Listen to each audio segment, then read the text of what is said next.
Hello everyone. Today's conversion is ethanol to but1-ine. Right, तो हम लोग इसको करते हैं. पहली बात तो इथेनॉल क्या होता है? CH3CH2OH.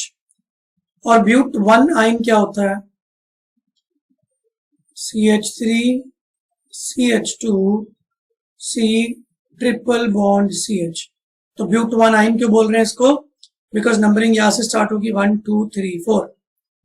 राइट, तो ब्यूटेन 4 कार्बन मतलब ब्यूटेन. तो ब्यूट 1 नंबर पे आइन ग्रुप है, दैट इज वाई but1-ine. तो अब इस कन्वर्जन को करने के डेफिनेटली बहुत सारे तरीके होते हैं. This is the beauty of organic कि एक रिएक्टेंट से प्रोडक्ट तक पहुंचने के there might be multiple methods, और जितने ज्यादा मेथड्स आप सीखोगे उतने ही अच्छा होगा. ये तो ऑब्वियस ही बात है.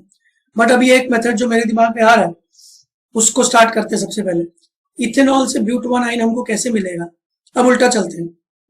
अगर मेरे पास एक कंपाउंड होता जो इस तरीके का दिखता, राइट, इथाइन होता ना, तो इथाइन का H+ हटा दो तो कार्बन पे नेगेटिव चार्ज. अगर ये कंपाउंड होता मेरे पास, और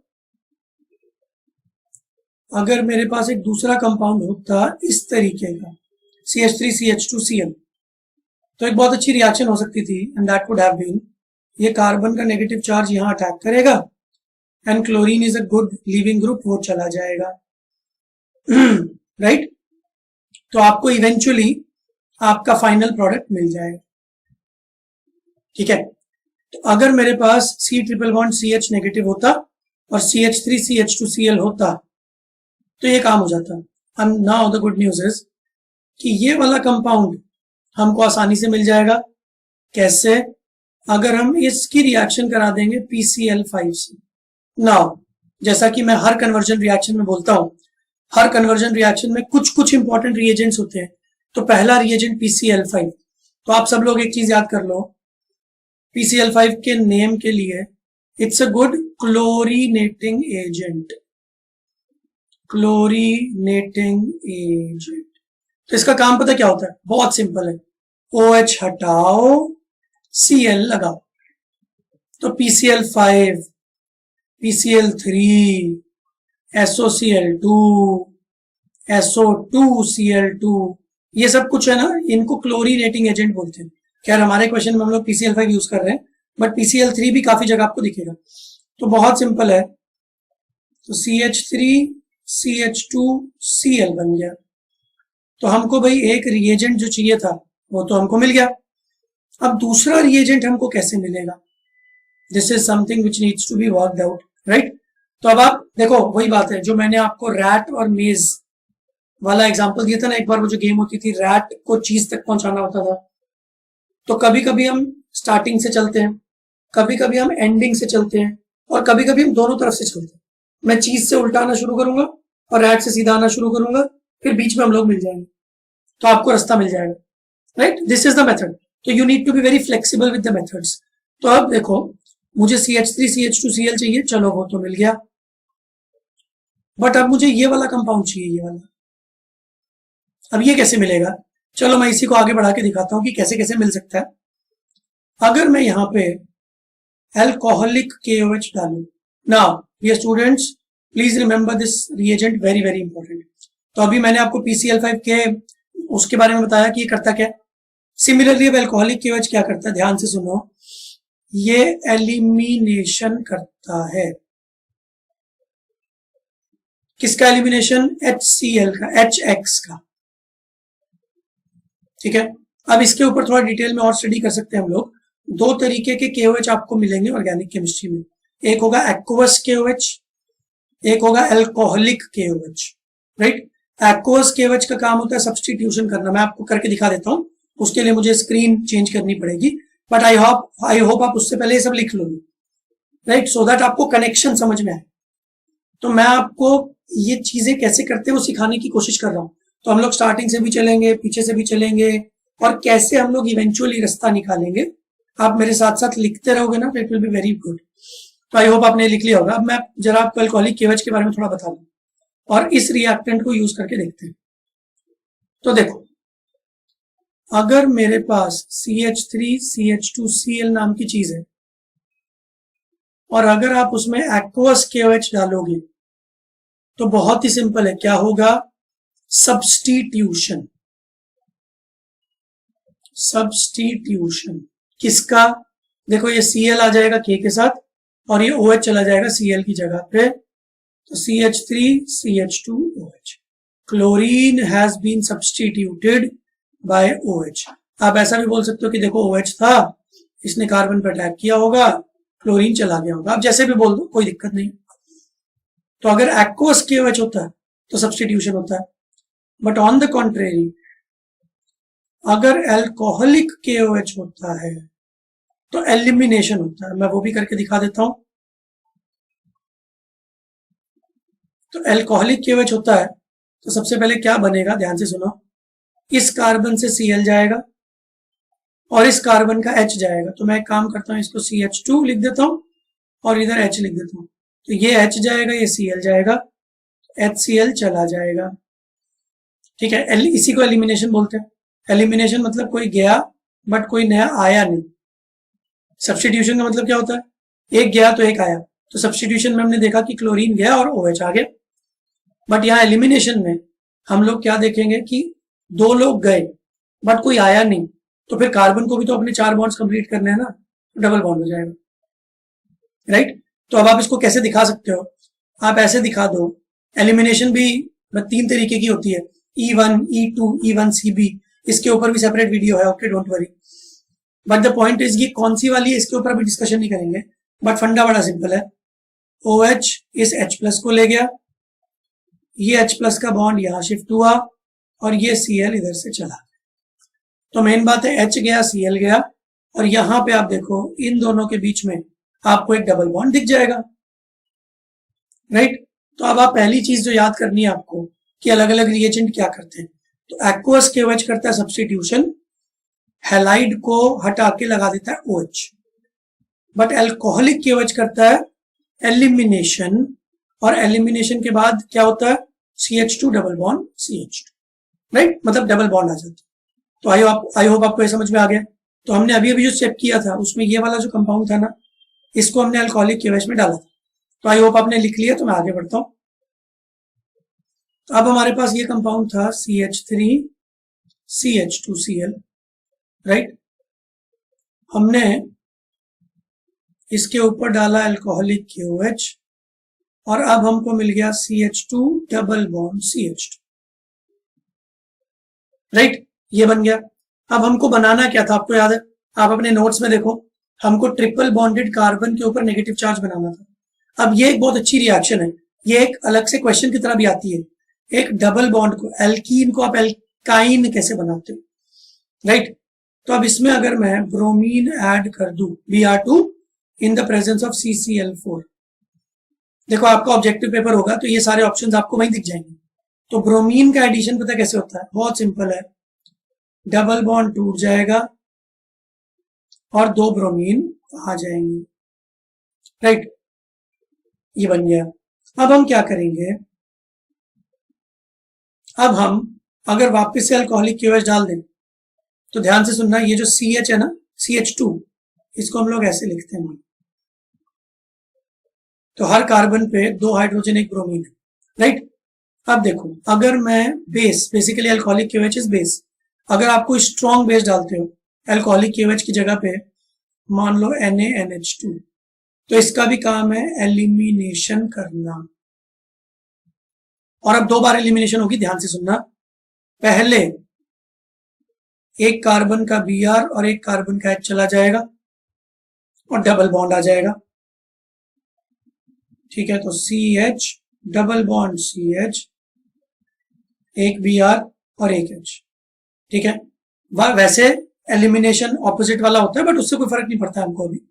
अब इसमें से वापस एलिमिनेशन हुआ, आपने NaNH2 डाल दिया, अब ये एक H और एक Br फिर से चला गया, राइट। तो अब क्या मिल गया आपको, अब मिल गया CH डबल बॉन्ड, तो पहले से ही बन गया था, triple bond. So dear students, do you understand कि ये जो डबल बॉन्ड था एल्कीन, इससे हमने अल्काइन कैसे बनाया, यहां तक समझ में आ गया। अब एक फाइनल स्टेप, क्या आपको ये पता है कि अल्काइन का जो हाइड्रोजन होता है ना, वो एसिडिक होता है। ये एक बड़ी इंपॉर्टेंट चीज है, एल्काइन का हाइड्रोजन एसिडिक हाइड्रोजन होता है। ये क्यों होता है मैं आपको इस वीडियो में ये भी बता दूंगा, बस पेशेंटली सुनते रहो और लिखते रहो, ठीक है। अब aqueous NaNH2, NaNH2 is a base, तो ये बेस तो है ही, तो अगर एसिडिक हाइड्रोजन है और बेस है तो बेस उस H+ को उड़ा देगा, तो आपको पता क्या मिलेगा, C ट्रिपल बॉन्ड CH, यहां भी एक H हुआ करता था बट इसको तो H+ की फॉर्म में उड़ा दिया गया, राइट। और अगर ये H+ चला गया तो फिर इवेंचुअली क्या बचा, दैट इज कार्बन के ऊपर नेगेटिव चार्ज। तो मैं इसको आपको अच्छे से करके दिखा देता हूं सो दैट आपको थोड़ा और समझ में आए। तो उसके लिए मुझे एक छोटी सी चीज यहां करनी होगी, तो मैं इसको जानबूझ के ऐसे लिख रहा हूं, राइट। अब एक बेस आया, तो बेस ने इस H+ को खींच लिया और ये बॉन्ड यहां शिफ्ट हो गया, तो इवेंचुअली आपको मिला C triple bond CH negative. अब आपके मन में आ रहा होगा कि सर ये वाला हाइड्रोजन को नहीं खींचेगा क्या? यस, अगर आपने बेस ज्यादा डाला तो दूसरे हाइड्रोजन को भी खींच लेगा, इसीलिए आपको number of equivalents of base 1:1 डालना। तो अगर एल्काइन के 1 मोल है तो आपको इस बेस का भी 1 ही मोल डालना है, राइट। तो वो तो प्रैक्टिकल चीजें हैं, वो मैनेज हो जाती है, डोंट वरी, राइट। अब ये हमको एक कंपाउंड मिल गया, अब ये वाला कंपाउंड भी हमको मिल गया और ये वाला कंपाउंड तो हमारे पास था ही। अब इन दोनों के इंटरसेक्शन से, इन दोनों के एंगेजमेंट से इवेंचुअली हमको क्या मिलेगा, the final product, that is CH3 CH2 C triple bond CH। और ये मैंने आपको पिछले पेज पे करके दिखाया था, मैं एक बार वापस से बता देता हूं। ये नेगेटिव चार्ज ने अटैक किया यहां पे और ये क्लोरीन चला गया, तो eventually we get our final product, right. तो हमने एक छोटी सी कन्वर्जन रिएक्शन के बहाने क्या क्या सीख लिया। पहली बात तो कि double bond, that is alkene को एल्काइन कैसे बनाते हैं। फिर दूसरी चीज हमने क्या सीख ली, alcoholic KOH and aqueous KOH में क्या डिफरेंस होता है। और अब हम एक तीसरी चीज भी सीखेंगे, वो ये होगी कि ट्रिपल बॉन्डेड कार्बन का हाइड्रोजन एसिडिक क्यों होता है। एक कन्वर्जन से हमको 3 कॉन्सेप्ट सीखने को मिल गए, तो ऐसे ही आप छोटे छोटे कॉन्सेप्ट सीखते रहो, नोट्स बनाते रहो, आपकी ऑर्गेनिक अच्छी हो जाएगी। तो चलो हम फटाफट देख लेते हैं ट्रिपल बॉन्डेड कार्बन के साथ जुड़ा हुआ हाइड्रोजन एसिडिक क्यों होता है। तो first of all just understand this, carbon की इलेक्ट्रोनेगेटिविटी है 2.5, हाइड्रोजन की 2.1, ज्यादा डिफरेंस नहीं है।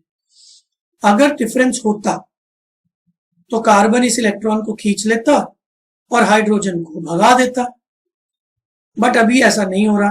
क्यों? Because carbon is not very electronegative as compare to hydrogen. थोड़ा सा इलेक्ट्रोनेगेटिव है बट बहुत ज्यादा थोड़ी। बट नाउ अब एक खास बात जो केमिकल बॉन्डिंग चैप्टर से निकल के आती है, आई होप आपको केमिकल बॉन्डिंग आता है, अगर नहीं आता है तो आप मेरे केमिकल बॉन्डिंग के कुछ वीडियोस देख लो, उससे आपको काफी क्लैरिटी मिल जाएगी। कार्बन अगर डबल बॉन्डेड होता है, कार्बन अगर ट्रिपल बॉन्डेड होता है, तो इन तीनों में मेन डिफरेंस है, single bonded carbon is sp3 hybridised. आप में से जिसको हाइब्रिडाइजेशन नहीं आती, केमिकल बॉन्डिंग की प्लेलिस्ट में से हाइब्रिडाइजेशन के वीडियोस देख लो, बिकॉज वो सिर्फ इस टॉपिक में नहीं, इन जनरल पूरी केमिस्ट्री के लिए बहुत इंपॉर्टेंट है, ठीक है। तो वो देख लो श्योरली, ठीक है। ये हो गया sp3, double bonded carbon is sp2 and single bonded carbon is sp। ये तो उस वीडियो को देख के आपको निकालना आ जाएगा, काफी बच्चों को पहले निकालना आता है। बट अब खास बात यह है कि इलेक्ट्रोनेगेटिविटी